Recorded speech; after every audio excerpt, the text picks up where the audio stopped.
bakunzi b'ikiganiro cy'ijambo ry'umunsi, amahoro ya Kristo Yesu agaze imitima yanyu, agaze mu miryango yanyu, agaze mu byanyu. Ndabakunda ngene muramo kuri ibiganiro byacu, abadusengera, abadushigikira. Ubuntu n'amahoro biva kuri Kristo Yesu mwami wacu bigwire mu mitima yanyu. Yesu abahezagire cyane. Tunezeranywe namwe kuri uyu munsi udasanzwe Imana yatwongeye. Dawudi yaravuze ngo uyu ni umunsi waraturemeye umunezero no guhimbagwa. Reka kwifurize ngo umwami Yesu akunezeze kandi uhimbagwe. Mwami Yesu aguha umunezero no guhimbagwa. Yesu aguhezagire cyane. Dusangire rino jambo ryakoze ku mutima wanje rivuga ngo timurushe mubana nanje n'isaha n'imwe. Reka dusome mu butumwa bwiza bwa Matayo igice ca mirongo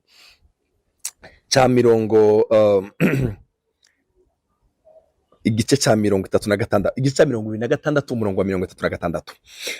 Maze Yesu ashikana nabo ahantu kitwa Igetsemani, abwira abigishwa biwe ati ba muricaye hano mbanze nje hajya gusenga. Arababwira ati umutima wanje uri nakabonge kagomba kunyica, bamarugumyaha mubane maso mubane maso nanje. Mukundwa, ndakwifurije kuba maso, ubere maso ibyo Imana yaguhaye, ubere maso umugisha Imana yagushize mu biganza. Hari igihe Imana igushira umugisha mu biganza kubera kutaba maso, ugasanga uragiye. Ubere maso ubwo rugo rwiza Imana yaguhaye, ubere maso abo bana Imana yaguhaye, ubere maso urugwa, ubere maso ibyawe, ubere maso kuko nutaba maso ukurusha inkomezi azaza. Umva, yunguruza imbere yabo gatoya, arubama arasenga ati data, asanga byoshoboka igikombe ikindengana, ariko ntibibe uko njyewe ngomba, yamara bibe uko wowe ugomba. Agaruka kubigishwa asanga barasinziriye, arabaza Petero ati ubwo timurushe mubana maso naje n'isaha n'imwe. Nimube maso musenge, timuje mu mwosha mabi. Umutima ni ukunze ariko umubiri ufize intengeke. Mube maso timuje mu mwosha mabi. Kuba maso kwawe kuzogutuma utaja mu mwosha mabi. Umviriza rero, ndashaka tuvugane kuri uyu murongo uvuga ngo yunguruza imbere gatoya. Ndashaka ko wunguruza, ndashaka kuva aho uri, ndashaka ko ahantu wari umaze imyaka myinshi, ndashaka gutera intambwe wunguruza imbere gato. Nawe wunguriza imbere gatoya. Yunguruje imbere gato umwami wacu arubama arasenga ati data, asanga byoshoboka igikombe kindengana, ariko ntibi uko ngomba, yamara bibi uko ugomba. Agaruka kubigishwa asanga barasinziriye, arababaza ati ubwo ntimurushe muba maso nanje n'isaha n'imwe. Nta n'isaha n'imwe bavandimwe. Hari igihe dufata amasaha n'amasaha mu bindi. Urashobora kumara amasaha 3, amasaha 2 uri kurara bakabumba, uri kurasoma amakuru, uri kuravuga izindi nkuru, urakurura utundi dukino. Mugabo iminota isaha imwe yo kubana n'Imana yarakunaniye. Umva, ndakugendera inama nziza mukundwa uri kurankurikirana muri kino kiganiro cy'uyu munsi, ijambo ry'umunsi rya none. Basi rabiyo saha imwe Yesu yabwiye ba Petero timurushe mubana nanje n'isaha n'imwe. Tutumara isaha, turashaka kumara amasaha 3, amasaha 2, amasaha 5, turi mu bindi, mugabo isaha imwe ugasanga yaratunaniye mu buzima bwacu. Timurushe mubana nanje n'isaha n'imwe. Ndakwifurije ngo Imana ikongereze uburyo n'imbaraga zo gusenga. Bene data, abantu babaye maso hari ivyo babonye muri buno buzima. Ubuzima bwawe bwo kwiherera nibwo buzaguha imbaraga. Urakeneye ubuzima bwo kwiherera. Yesu yarafata ubuzima bwo kwiherera.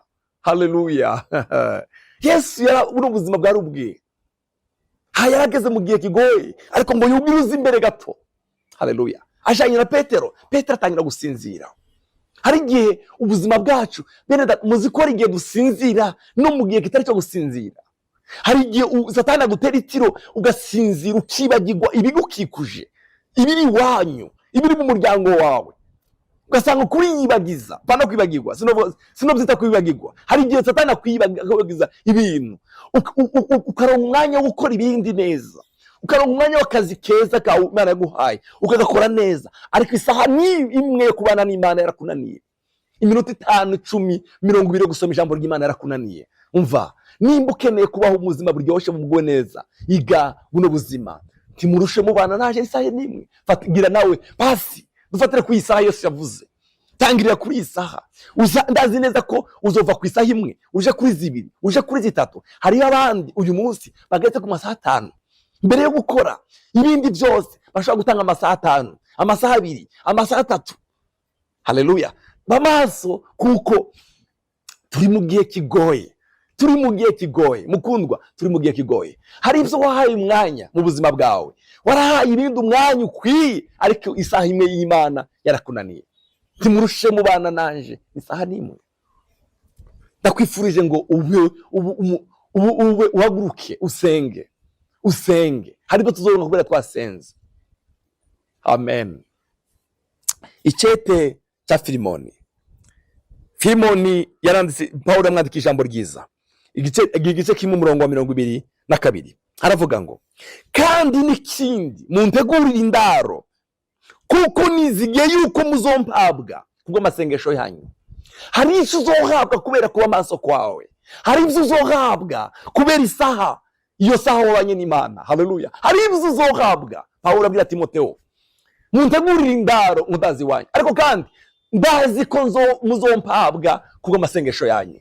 Amasengesho yawe azoguha iki? Hari ibintu byinshi utaronse, utahawe kubera kutabana n'umwami kwawe.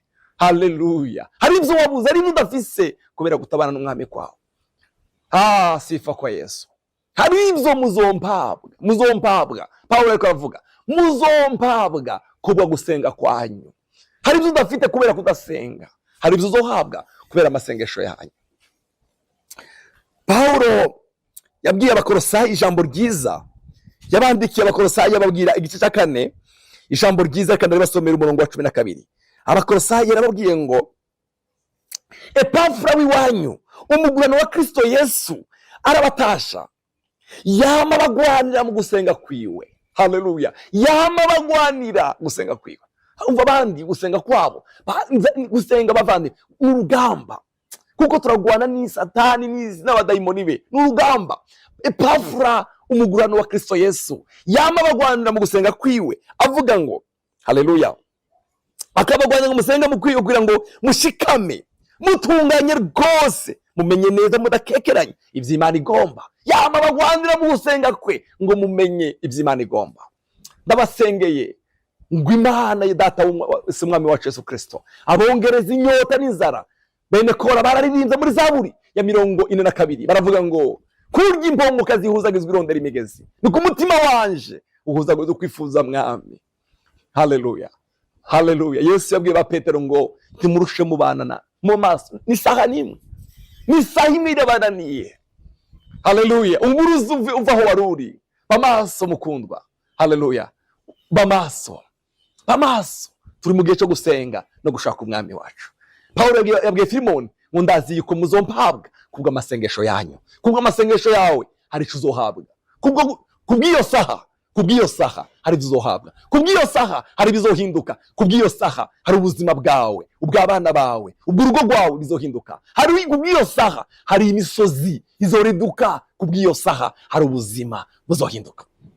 Tanga iyo saha nk'ikiguzi, uyitange. Haleluya. Bene data, nawe utayitanze, hari abandi bageze ku masaha 5, 6, hari abandi bageze ku masaha 8. Fata umwanya wo gusoma no kumviriza ibyanditswe. Kubera iki twumviriza ibindi bitari ijambo tukabiheza umwanya? Kubera iki tugaburi ubuzima bwacu ibindi bitari ijambo ry'Imana? Fata umwanya wo kumviriza ijambo, fata umwanya wo kumedita byanditswe byera. Yesu aguhezagire kandi aguha umugisha mwinshi, akuzuze umugisha w'amahoro. Reka dusengane nawe. Yesu, turakeneye kwegera imbere, turakeneye kuva aho turi. Ndasengeye umuntu uri kurankurikirana, umukura hari arakeneye kwegera imbere mu gusenga. Yesu wabwiye ba Petero ngo, timurushe mubana maso n'isaha nimwe. Mwami, turakeneye kuva kuri urwo rugezo rw'isaha imwe, kwegera imbere uduhe kuba maso, uduhe kubera amaso zacu. Yavuze ijambo ryiza, Pawulo yavuze ngo, yabwiye Filimoni ngo muzompabwa kubwo amasengesho yanyu. Mwami, amasengesho yanje, amasengesho y'umuryango arico azoduheza. Urakoze, amasengesho yacu arico azaduha. Shobora kibi cawe mu izina rya Yesu umwami wacu, amen. Yesu abahezagire.